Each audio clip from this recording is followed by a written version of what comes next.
Quando você pensar em construir, é importante tomar devidas precauções, pois seu sonho, no final, pode se tornar um pesadelo, não é não, Danilo? Com certeza. Então, seja muito bem-vindo ao podcast. Hoje a gente vai falar sobre projetos arquitetônicos e projetos urbanísticos. Se você está aqui pela primeira vez, seja muito bem-vindo ao Fergoncast. Se você conhece alguém aí que precisa saber um pouco mais sobre projetos, que vai construir, envie esse podcast, já curte, compartilha. Nós estamos em vários canais, né? Essencialmente esse podcast você encontra no Spotify, no YouTube, Instagram, Facebook do Grupo Fergon.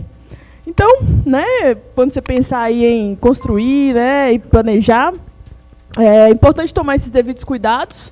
E hoje, Danilo, mais uma vez aqui com a gente para falar sobre esse tema aí que é recorrente demais aí no Grupo Fergon.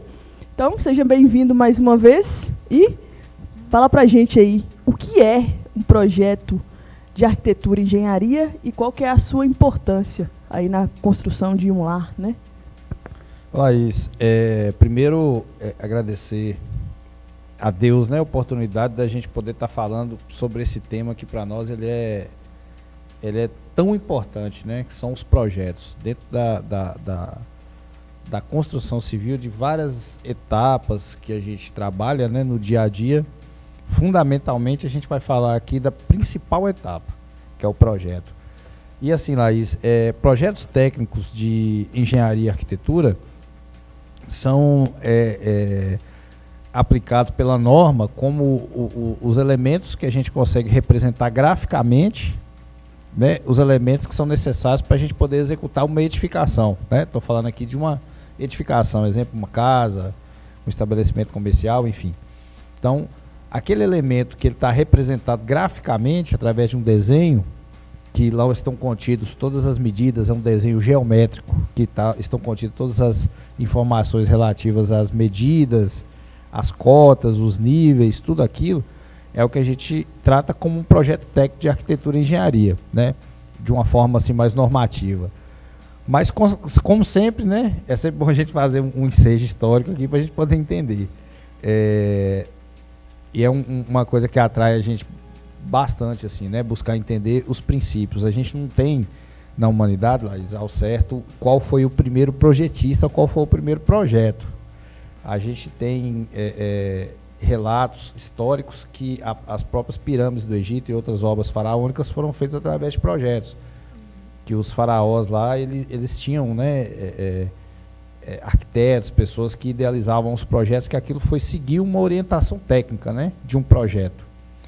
E guarda bem isso aí que eu estou dizendo, sobre desde a antiguidade, né, quando se surgiu a necessidade de fazer algo planejado para ter aquela eficiência, se procurou um profissional específico que detinha um conhecimento para poder instruir as pessoas como construir através de um projeto. Mas a gente tem, como eu disse, a gente não tem o relato certinho de quando se iniciou, a gente tem vestígios históricos, há discordâncias, né? Mas eu prefiro pontuar aqui um momento muito importante na história, que no período do Renascimento, né, o período renascentista, o italiano Filippo Brunelleschi, né, naquela época do Renascimento, esses eram artistas que faziam escultura, pintura, enfim, alguns foram para arquitetura. Mas naquele momento, Filippo Brunelleschi, ele foi encomendado uma cúpula, né, de uma igreja, de uma catedral da igreja Santa Maria del Fiore, localizada em Florença, na Itália, né? Naquele momento, as construções eram feitas de uma forma empírica. Não se tinha um modelo do que fazer e como fazer, era mais na análise da proporção. Só que, como uma cúpula, né, é um elemento muito difícil de executar, a partir daquele momento surgiu a necessidade de se representar graficamente aquela ideia, aquele pensamento, sair do componente da arte, só da estética, e confinar aquilo para o componente técnico, né? E foi a partir desse momento que a gente tem uma ruptura e começa a entender a necessidade do projeto, como foi necessário para essa cúpula, e a partir daquilo eles fizeram essa cúpula seguindo um projeto, e eles tiveram aquele resultado que historicamente a gente sabe, daquela linda catedral que nós temos lá. Então, é um marco histórico que a gente percebe, guarda bem isso aí também, que é mais um marco histórico que a gente percebe a necessidade de fazer um projeto. E, assim, contando essa história, né, o legal é que a gente aprende um pouco de história aqui com você também. Nos outros podcasts, eu lembro que das cidades, né, você contou um pouco sobre como foram as primeiras cidades, e aí você contou justamente sobre a necessidade, né? Isso. As cidades, elas foram se adaptando a partir da necessidade das pessoas. E olha para você ver, os projetos também, né? De arquitetura e engenharia. Surgiu a necessidade de informar as pessoas de uma forma mais qualificada, né? Que executar a obra. Perfeito. E aí veio os projetos. É interessante demais, assim, trazer, né, tudo isso, além da parte técnica, trazer todo o contexto histórico sobre projetos, né? A gente, com isso aí, vê o quão capacitado você é, né, nessa sua área. Mas a gente pensando de maneira no hoje, né, trazendo para o agora, quais são os tipos de projetos, né? Porque a gente conversa às vezes sobre alguns projetos complementares. Às vezes algumas pessoas têm conhecimento só do projeto arquitetônico, né? Que é aquela famosa planta baixa, né, antiga, não sei. E quais são os outros projetos complementares que existem hoje na engenharia e na arquitetura? Assim, Laís, a gente tem o projeto de arquitetura, né, o projeto arquitetônico, que a gente classifica, na verdade a norma classifica como projeto principal, né? Por isso que os outros projetos, o exemplo, o projeto estrutural de instalações elétricas, instalações hidrossanitárias, eles são tidos como projetos complementares, porque se a gente tem um principal, que é o arquitetônico, a gente tem os outros que são os complementares. Perfeito. Né? Porque os outros só existem a partir da arquitetura, né? Porque como é que eu calculo uma estrutura de quê? Se eu não tenho definido na arquitetura, né? Uhum. Então, assim, a gente tem o projeto arquitetônico, o projeto principal, e aí vai uma série de projetos complementares. Projeto estrutural, projeto de instalações elétricas, eu sempre brinco, né? Que é o projeto de instalações elétricas, não é projeto elétrico. Projeto elétrico é aquele que a gente pega no projeto e toma choque. É o projeto de instalações elétricas, o projeto de instalações hidrossanitárias, que é a água fria, né? A água que a gente pega da rede da Copasa, aqui em Minas Gerais, o esgoto sanitário e água de chuva.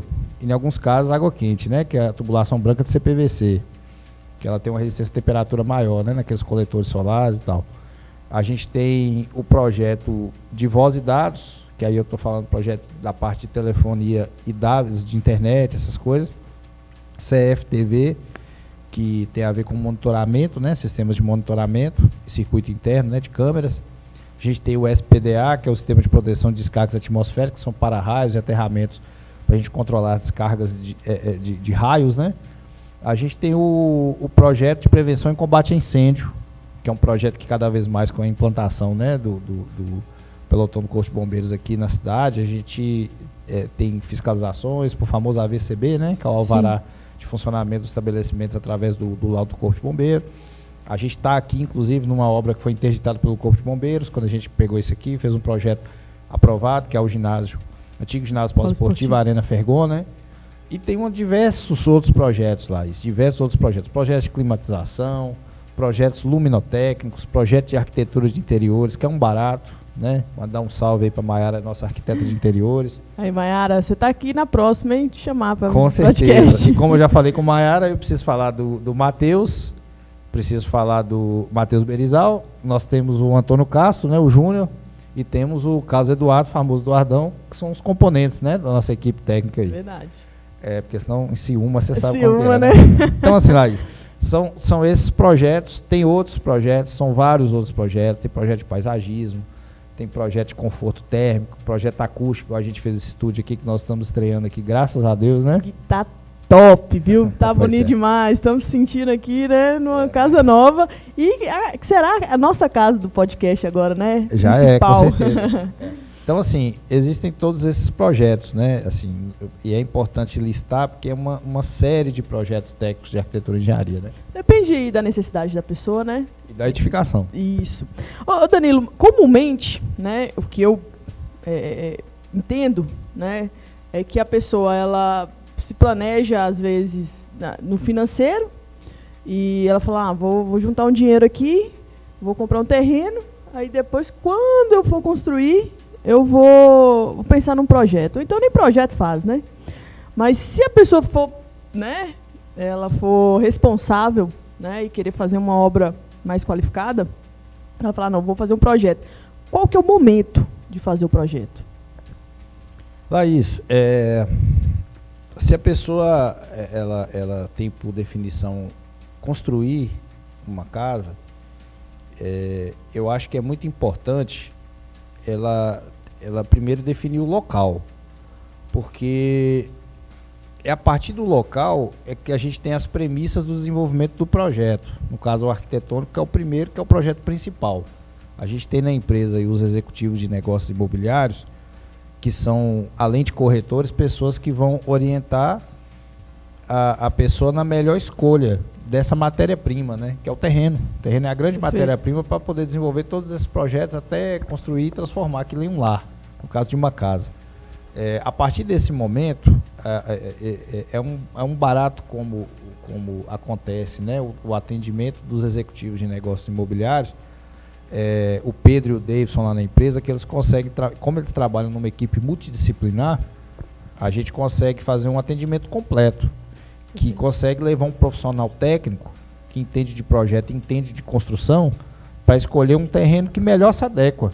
Porque às vezes é muito comum a gente ver terrenos ali que tem uma diferença ali de R$5.000 um pelo outro, mas só o profissional técnico, né, que vai auxiliar esse executivo de negócios imobiliários, que vai conseguir definir se o custo construtivo para poder regularizar aquele terreno, de repente ele não passa os 5.000 de diferença de um para o outro, passa muito mais. Verdade. Né? Igual a gente tem muito, coisas que a gente vê hoje aqui na cidade, né? Quando você vai escolher um terreno, por exemplo, você tem um terreno localizado ali de R$50.000 no local, e você tem um outro ali com uma grande oportunidade de 35, 40 mil, mas você tem que afundar 5 metros ali de profundidade, num aterro grotesco, gigante, e depois você ainda tem mais 3, 4 metros de areia, depois você ainda tem mais um terreno ruim, uma lama, que você chega na água ainda, aí você funda 10 metros aí em cada sapato, aí você vai gastar R$30.000 a mais. Praticamente o custo de um outro terreno. Então, é importante o auxílio do profissional, do profissional que trabalha com alguém que entenda de construção e de projeto. No caso, os executivos de negócios imobiliários lá na empresa, o Davis e o Pedro, eles entendem porque trabalham em equipe. E têm a humildade de entender que cada um seu quadrado. E cada um trabalha dentro de uma vertente. Eles têm uma cartela de uma variação muito grande de terrenos e ativos aqui na cidade, mas obviamente eles vão buscar o auxílio de uma equipe para poder entregar para aquela pessoa que prefere um terreno a melhor solução, né? Isso acontece na prática. E a gente fica muito feliz com isso. E o momento de se projetar, a partir da escolha do terreno, você já deve pensar em projetar. A maioria das pessoas, elas esperam a definição de quando construir para buscar um profissional para elaboração de projetos. E o que acontece? É o famoso apagar fogo. Que aí busca um profissional e fala assim, não, eu preciso de um projeto para ser feito em 20 dias. Ontem, né? Normalmente porque na ontem. Caixa já demora, PPP. Isso é um problema, isso é uma cultura muito ruim implantada aqui. Como eu já disse em outros podcasts aí, você lembra bem, eu sempre falo que lá na China o pessoal fica assombrado aí, que o pessoal constrói em 48 horas um prédio, mas projeta em 2 anos. Aqui no Brasil é o contrário. Projeta em 48 horas para construir em 2 anos. Por quê? Porque projetou mal, não planejou. O resultado do projeto é o planejamento. Quando eu falo para você que um projeto, se a gente for pensar num âmbito maior, né? Você há pouco tempo tinha um plano de montar uma loja de bicicleta, né? Que é o que você falava. Era uma loja digital, né? Online. Não era física não, mas tinha sim. Tudo bem. Esse exemplo casa também. O projeto, você precisa, como é que você planejaria esse negócio sem um projeto? Eu não estou falando o projeto design, é o project. É o projeto do empreendimento. Tem como? Ô Danilo, seria como se você andasse numa rodovia assim com os farol apagados, né, à noite? Então é complicado. Você tem uma alusão perfeita, no escuro, né, Laís? Escuro. Então, da mesma forma, não dá para construir no escuro, nem definir o que você precisa, é uma coisa muito séria. É verdade. No caso de uma casa, a pessoa vai escolher ali, além de um bem de patrimônio, para quem vai financiar, que provavelmente vai ser aquele investimento que talvez ele nunca fez um investimento naquela altura e vai ser aquele durante muitos anos. E ele vai fazer daquilo com planejamento mínimo, ou seja, leva-se muito tempo para construir algo que não foi planejado ou mal planejado. Né? Então, o momento de se projetar, na medida que você já define o que fazer, assim como o seu investimento de bicicletas ou qualquer outro tipo de decisão, que envolva construção, a partir do momento que você já tem o terreno, você já deve projetar. Quanto mais tempo você tem para revisar, para estudar e definir o projeto junto com o profissional, os profissionais, nós profissionais projetistas agradecemos, que a gente tem condição de entregar um projeto melhor, compatibilizado, coordenado, de uma forma bem qualificada. Perfeito. Você tinha falado aí sobre a Caixa, né? Que às vezes quer rápido por conta do financiamento, da aprovação. Mas quais são os projetos hoje que são exigidos pela Caixa para a pessoa conseguir aí o financiamento habitacional? Laís, a Caixa hoje exige o projeto arquitetônico, né, aprovado pela Prefeitura. Ela exige a planilha de orçamento do modelo Caixa e a responsabilidade técnica pela execução, né? Isso anotado numa RT e tal. A partir disso, não é a Caixa que exige, nem a Prefeitura, mas o CREA exige o projeto estrutural, pelo menos. Mas eu sempre vou estar falando aqui que numa edificação, pode ter 20 metros quadrados, o que for, é necessário que a gente faça, pelo menos além do arquitetônico e estrutural, instalações elétricas e hidrossanitárias, tá? Porque na prática, para executar, a gente precisa. Senão isso costuma ser definido lá na obra, pelo pedreiro, e nada contra, tem excelentes profissionais aí, empreiteiros de construção, pedreiros, que conseguem resolver isso muito bem, né? Mas não é o correto, não é o correto, né? A gente precisa qualificar e respeitar esse momento, né? E eu digo sempre porque esse é o trabalho do projetista. Na construção civil tem espaço para todo mundo que trabalha na parte técnica, né? Mas o projetista hoje ele é desqualificado. O projeto hoje ele é considerado assim, só vai porque a Caixa exige, só faz porque a Prefeitura exige, o CREA exige. Me dá RT lá que é melhor do que o projeto. Não é para seguir, não é porque precisa, ou porque é importante e necessário. É porque alguém exige, né? Então, assim, o projeto e o projetista ele precisa ser qualificado. É a função mais importante da construção civil. Tudo é feito em função de um projeto. É verdade. Como é que você imagina uma construção sendo feita igual o carro andando na rodovia que você falou, no escuro? É um carro sem motorista ainda. Construir uma casa no escuro, né? Sem motorista. Com uma coisa apertando o acelerador, sem rumo. Entendeu? Aí é o que a gente tem hoje, são pessoas que moram. Muita gente mora aqui na cidade. Ah, Dani, vai ter mais um loteamento na cidade, mas eu já moro e tal. Mora muito mal. Mora muito mal. A gente é técnico. Como é que eu consigo chegar num lugar e não observar que aquele lugar não foi pensado a ventilação, a iluminação, o uso da topografia, da vista, não foi pensado nada das sensações das pessoas que moram ali, no conforto antropodinâmico, na acessibilidade, né? Então, assim, moram, mas infelizmente moram mal. Muitos moram maravilhosamente bem, mas infelizmente o que a gente vê na maioria são pessoas que precisam qualificar muito o espaço. E a pandemia mostrou isso muito, que as pessoas ficaram muito dentro de casa. Verdade. Apesar de que eu não sou adepto ao ficar em casa, mas muita gente ficou em casa e observou que precisa melhorar. Precisa humanizar os ambientes. Aquele espaço ali não pode ser uma máquina de morar. Tem que ser um espaço que ele tenha qualidade. Pra você ter qualidade de vida, você tem que ter qualidade onde você mora. Isso aí que você está falando, eu vivo hoje, né? Porque na minha casa, a acústica lá é horrível. Né? Você já teve a oportunidade de ir lá, a gente até fez um aniversário lá, mas não faço mais porque o pessoal que mora, né, que é da minha família também, reclamaram muito de barulho. Então, assim, é desconfortável para quem mora, que não tem liberdade, né, para fazer o que quer dentro da própria casa, e para quem está lá no prédio também. E, fora isso, tem um apartamento que a minha mãe mora também, que tem um sol que vem de frente para o quarto dela, e o quarto dela é muito quente. Muito quente. Na época que o sol está pegando assim, é terrível. Então, assim, esses são alguns problemas que talvez no projeto, né, fazendo todo esse estudo, que eu já vi até no Bora para Transformar, que vocês fizeram um estudo lá do sol, enfim, são coisas que o projeto evita, né? Fora esses tipos de problemas, o que mais um projeto assim, bem qualificado pode evitar, que você já viu aí na sua experiência como engenheiro e arquiteto? Olá, Laís. Nós temos projetos e projetos. Quando você tem um problema cardíaco, aqui na cidade nós temos um profissional de cardiologia espetacular. Eu sei que tem mais de um que é bom, mas tem um que é espetacular, que é o Dr. Edgar, né?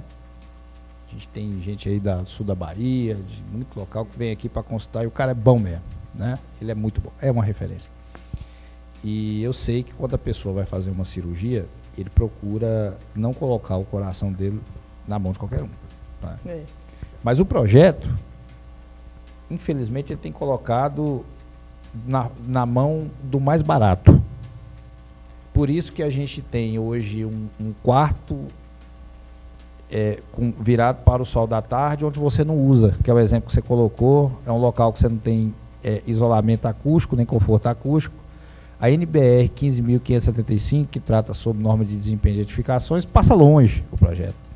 O projeto não adota, né, Laís? Uhum. E é o seguinte, Laís, o que acontece? Como eu executo muito mais obras do que projetamos lá na empresa, né, e executo obras de muitos outros profissionais, aqui eu não estou querendo classificar A nem B, tá?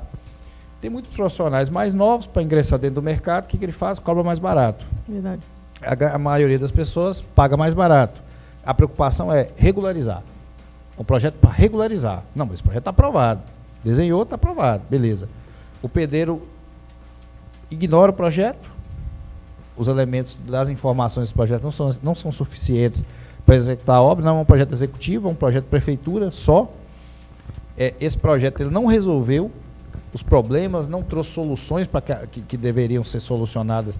Eu vou bater sempre na questão do conforto térmico aqui, porque a cidade é quente e o profissional projetista ele tem que resolver esse problema. Ele precisa resolver isso em projeto. O conforto térmico ele é fundamental. Eu vou nos extremos. Uma criança pequena e um idoso, que fica muito dentro de casa, não é verdade? Uma criança muito pequena, tanto quanto o idoso, usam muito a casa. Você vê no humor, aliás, no mau humor deles, por causa do conforto térmico. O não conforto térmico, numa casa muito quente, como isso interfere no humor. É a criança que chora e o senhor ranzinza que xinga até não acabar mais, né? Por quê? Porque não resolveu num projeto. A casa que ele vai terminar a vida dele ou que o outro vai nascer naquela casa. Então, assim, é uma coisa muito séria para ser feito de qualquer forma. Porque no custo que estão se cobrando hoje, não paga o profissional para fazer. Vou dar um exemplo aqui. No caso do arquitetônico, nós estamos falando aqui, tá? É feita a análise de insolação. Você sabe que durante os meses do ano existe uma variação da posição do sol. Não sabia. Com certeza. Inclusive você vê que naquele trevo ali do Vale Rios, eu estive conversando com o Mauro, do trânsito, que tem um período do ano que normalmente tinha acidentes lá, porque só naquele período do ano que o sol batia de frente para a pessoa que ia atravessar. Eles demoraram a descobrir, né, que muitos acidentes eram originados por causa daquilo. Ele varia, sim. Não sabia disso. Então, é feita essa análise, é feita a análise da ventilação predominante, é feito um sistema para poder permitir que a ventilação cruze na casa e melhore a eficiência térmica, da altura do pé direito, do tipo de piso, do isolamento acústico, do conforto luminoso. É feita a análise da topografia, é feita a análise do conforto antropodinâmico, das larguras dos corredores, das portas, da questão da acessibilidade, né? Porque é uma casa que muitas vezes você projeta que não prevê que um cadeirante, por exemplo, vai usar, uma pessoa idosa, ou que alguém vai machucar um dia e quebrar uma perna, né? Verdade. Aí, então, assim, pensado todas essas linhas, isso a NBR exige. 15.575 ela exige. Não é uma coisa que eu estou inventando moda, não, tá? Mas não é adotado. Agora, vamos lá. Eu vou pensar num projeto estrutural, né? A maioria das obras aqui na cidade são feitas sem sondagem geológica, né? Então a gente não tem o SPT para poder entender qual a resistência daquele terreno, que tipo de fundação eu vou adotar. E como é que é feito? De forma empírica. Tá, mas aquele profissional que está definindo ali a fundação, ele tem conhecimento geológico, de geotecnia, para poder entender que aquela variação de camadas, ele é um material que está em decomposição ou é um material natural, que vai ter uma capacidade de resistência, enfim, 2,5, 3 quilos por centímetro quadrado, para poder definir uma sapata. Ele sabe a diferença entre uma fundação rasa e uma fundação profunda, o limite. Ele sabe entender Porque o que a gente vê aqui? Uma casa que tem 15 pilares, cada pilar recebe uma carga diferente, certo? As sapatas são todas iguais. Eu não entendo por que se as cargas são diferentes e as sapatas são todas iguais. É tudo sapato quadrado de 80 por 80. O cara não projeta a estrutura. Ele desenha a estrutura para o cara poder fazer. E o pedreiro acha o máximo, porque ele faz as esteiras das sapatas todas iguais e fala que é mais rápido ele fazer tudo padronizado. Ou ele está fazendo algo a menos do que deveria, ou está fazendo algo a mais. Você concorda? Alguma coisa está errada aí. Porque não é feito projeto estrutural. Muita gente fala, o cálculo o sistema faz. É o projeto de estruturas. Eu vou avançar. Projeto de instalações elétricas. Não, mas isso aí não precisa de projeto, não, que o eletricista sabe. Na cozinha, que tem mais equipamentos, ele põe um cabo de 4 milímetros, lá no chuveiro ele põe de 6, né? Nos outros pontos ali ele põe de 2,5, no ar-condicionado ele põe de 4 milímetros, os cabos é esse mesmo, não tem mistério, não põe de 1,5 o retorno da iluminação, é isso aí, não tem mistério, não. Você tem, eu vou lembrar do livro do Hélio Creder, que você tem para calcular um sistema elétrico 2 critérios. Você tem o critério de corrente, que você calcula a carga todos aqueles aparelhos de um circuito, e você tem um segundo critério que é queda de tensão, que é a distância até aquele ponto está distribuindo a energia, que você tem uma queda de fluxo energético. Se um negócio é tão complexo, envolve conhecimentos de física complexo, que você tem que ter um conhecimento para projetar um sistema de instalação elétrica, como é que é feito de uma forma banal? Eu volto a dizer, ou está economizando numa coisa que não deveria economizar, ou está gastando demais onde não deveria gastar. Não é feito projeto. Vamos lá, projeto de instalações hidráulicas. Aí o cara, não, também não precisa de projeto. Tubulação que sai do vaso sanitário é de 100, tubulação que sai do lavatório é de 40 milímetros, né? Eu jogo num ralo ali embaixo da ducha higiênica, jogo para outro ralo lá no chuveiro. Esse ralo do chuveiro pega a tubulação, que é o coletor, que sai do vaso sanitário, conecta ali numa junção e vai embora. E a tubulação que chega para a bacia sanitária, para a válvula de descarga, é de 50 milímetros, deriva para o chuveiro e para o lavatório de 25 milímetros, e beleza. Tipo assim, quando você calcula um sistema de instalação de água, você tem que pensar, primeiro, qual método que você vai usar. Você tem o consumo máximo possível e o consumo máximo provável. Você precisa adotar para você poder entender que tipo de reservação que você tem. O máximo que você vai gastar de água por dia pode ser 500 litros, você vai pensar que você tem que ter uma reserva para 2 dias, então você vai pôr uma caixa de 1.000, e que tipo de tubulação que você vai ter que trabalhar ali. Então, não é calculado, isso é feito de forma empírica. Um fez de uma forma e deu certo, vamos fazer. Nós estamos fazendo igual a Idade Média. Por isso que eu falei para você lembrar, tempo, né? você lembrar dos faraós das pirâmides que eu falei, e do Filipe Brunelleschi no Renascimento. Naquela época, o pessoal já viu a necessidade do projeto. E hoje, na era do smartphone, ninguém está achando a necessidade de se projetar. E por que eu estou te dando esses exemplos aqui que vieram na minha cabeça aqui? É porque, para cada sistema, você tem que ter método e tem que ter conhecimento para poder projetar. Sistema elétrico, hidrossanitário, arquitetura, estrutura. Então, não é só projeto. É fazer o projeto com quem entende de projeto. Essa é a grande diferença. Que isso, hein? Muita informação agora, tá vendo? Por isso que eu fiz aquela alusão no início, né? Antes de começar o podcast, de fazer o teste, né? Quando você vai fazer uma casa, assim, você não mora nela ali um mês para ver os problemas que vai ter, para poder ver. Então, assim, quanto é importante um projeto, né, Danilo? Fundamental. E qual que é o percentual de custo do projeto em relação à obra, né? Laís, o projeto, é isso que é a revolta, porque o projeto ele é tão barato, né? Às vezes você vai gastar ali R$3.500 para fazer projetos de uma casa que você vai gastar 115, 120 mil. Quanto que isso custa? E o quanto que, na verdade, isso te economizaria nesse custo final? Eu sempre dou o exemplo do projeto estrutural, que a gente perdeu um orçamento por causa de R$300, um projeto estrutural, um custo baixíssimo. E assim, eu acompanhei a obra, mas o cliente preferiu fechar o projeto estrutural com outro projetista. Isso aqui não é dor de cotovelo não, tá? É uma dó por perceber que na padronização da estrutura houve um superdimensionamento e a gente percebeu, aliás, foi uma evidência que o cliente ele gastou mais de que R$3.000 de diferença, e a diferença que ele deixou de fechar com a gente por R$300. Laís, muito importante dizer eu não quero dizer que aqui que tem o doutor Edgar do coração e nós somos aqui da construção. Não, eu não vou me avaliar dessa forma, não. Eu só quero dizer que na mesma importância que o profissional procura uma pessoa especializada e que tem experiência para fazer uma cirurgia cardíaca, porque é uma coisa muito séria, É verdade. no projeto também é a mesma coisa. Procura um profissional que tenha conhecimento e experiência, que vão dar soluções de projeto. Não é só cadastro, não. Cadastro de CREA, prefeitura, não. Isso não resolve o problema, não. Tá? Isso é obrigação. Então, o custo é muito baixo, vista as soluções e o que você economiza, né? Pensando no valor, né, Danilo? Não, principalmente. Porque aí quando você faz o preço versus o valor de um projeto, e tudo isso que você falou anteriormente, os problemas futuros que a pessoa pode evitar de ter, né? Dentro de uma coisa aí que você falou do idoso, da criança, que talvez o idoso aí vai passar o resto da vida dele dentro de uma casa. Hoje eu vejo dentro da minha casa. Minha avó, ela é insatisfeita com a casa dela. Tá vendo? Então, isso assim, é uma realidade muito próxima, né? É demais, assim, esse tema é muito interessante porque eu vivo isso no meu dia a dia, né? Mas todos nós, Laís, eu também moro aqui numa casa alugada, que a gente vê situações assim que são terríveis, né? Algumas decisões assim que o pessoal devia ir para a NASA. Porque eu não sei como, coisas, né? onde que o pessoal imagina umas soluções assim, são as coisas, umas loucuras.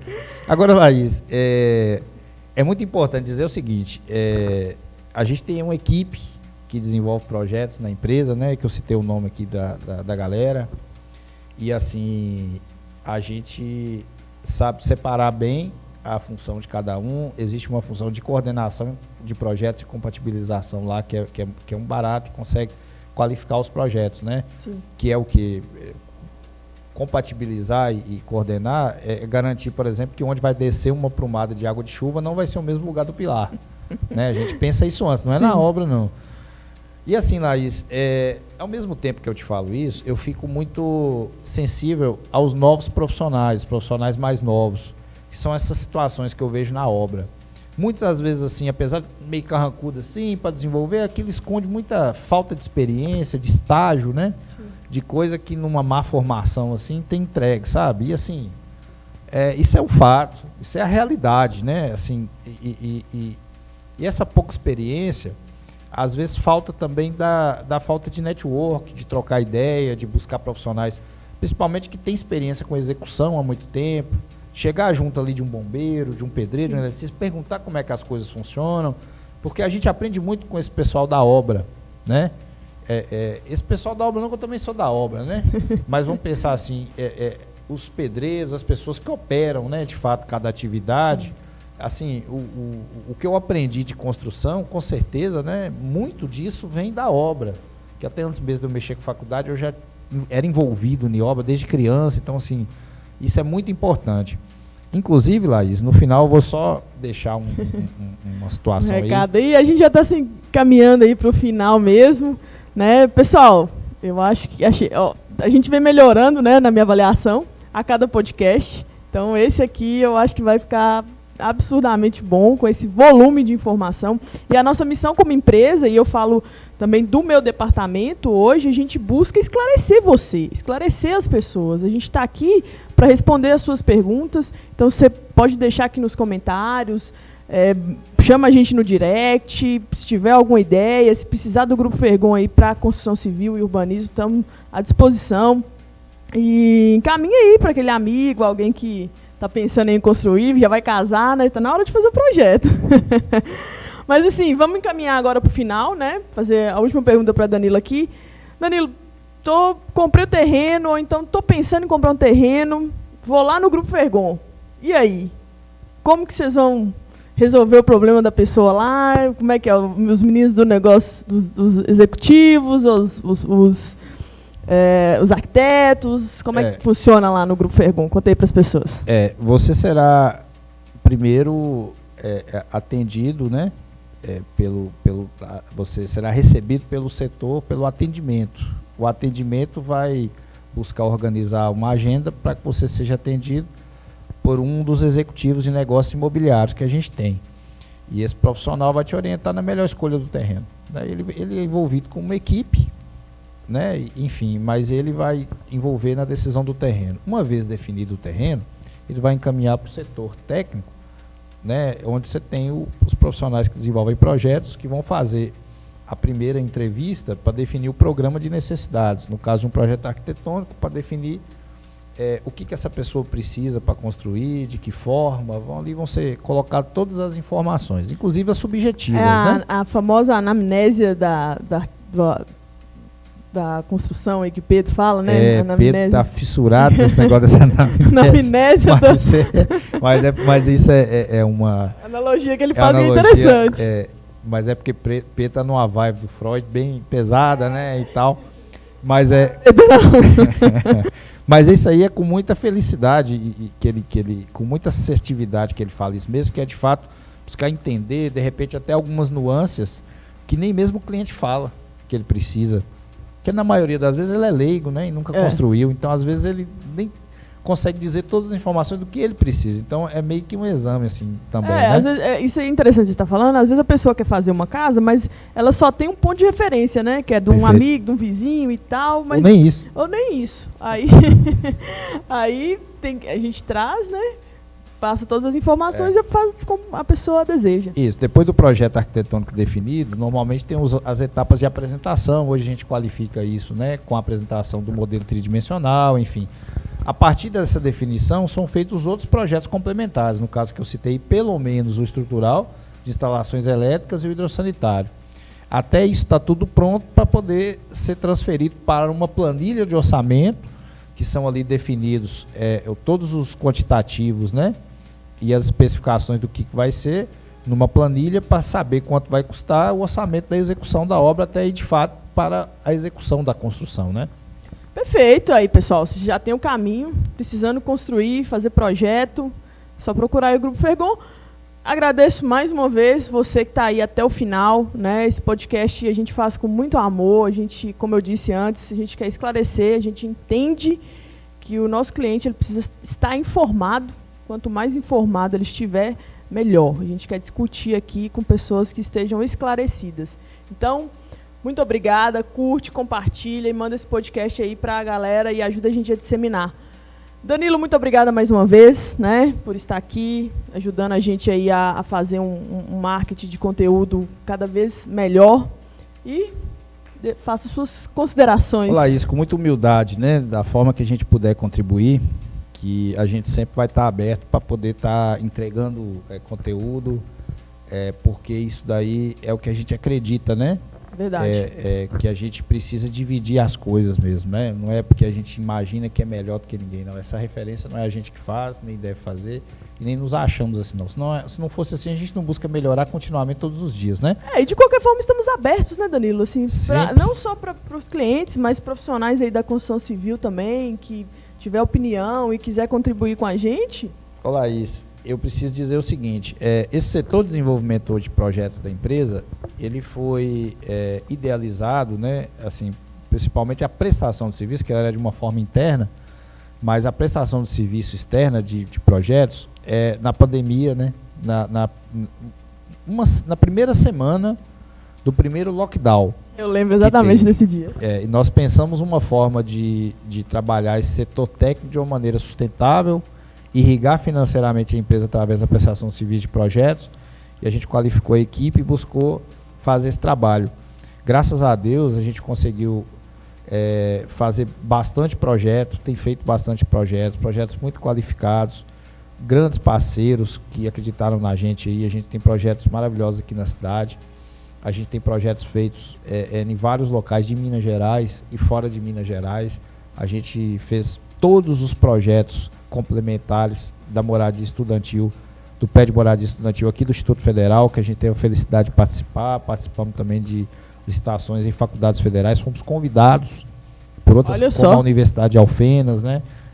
Lá em Santa Catarina também. O trabalho remoto, ele nos permite, né, no desenvolvimento de projetos, assim como esse de BH, de Brumadinho que a gente fez, está desenvolvendo esses trabalhos, né? E assim, Laís, no início da minha carreira, eu fui muito agraciado por anjos assim, que passaram na minha vida, que puderam contribuir muito para dúvidas de projetos que eu tinha, né? Desde o princípio eu sempre tive na obra, mas sempre projetei, né? e no desenvolvimento de projetos eu tive pessoas que eu pude recorrer, né? Que eu pude recorrer para poder estar tirando dúvidas, e aprendi completamente com essas pessoas, né? Além de ótimos professores que eu tive, e as pós-graduações também, mas principalmente os profissionais que eu pude recorrer. E hoje eu vejo que isso é uma dor dos profissionais recém-formados da cidade, que às vezes saem ali de uma cidade, como Montes Claros, por exemplo, e vêm para cá e às vezes não tem muito network, tem um pouco de vergonha de buscar, pegar informação e fica recorrendo tudo ao Google, né?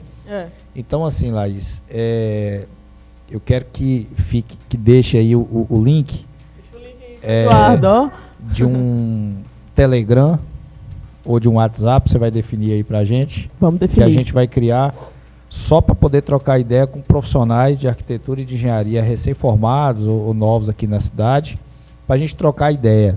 E se sintam à vontade aí, qualquer tipo de informação, nós vamos entregar a informação. E isso sem custo. Olha que oportunidade, hein? Que oportunidade para você que é estudante também, né, Danilo? Que está nessa área de engenharia aí, arquitetura. A gente vai criar esse grupo e equipe show aqui do Grupo Fergon, dando essa oportunidade para vocês. E é isso aí. É isso aí. Fique com a gente. Até o próximo podcast. Grande abraço. Valeu.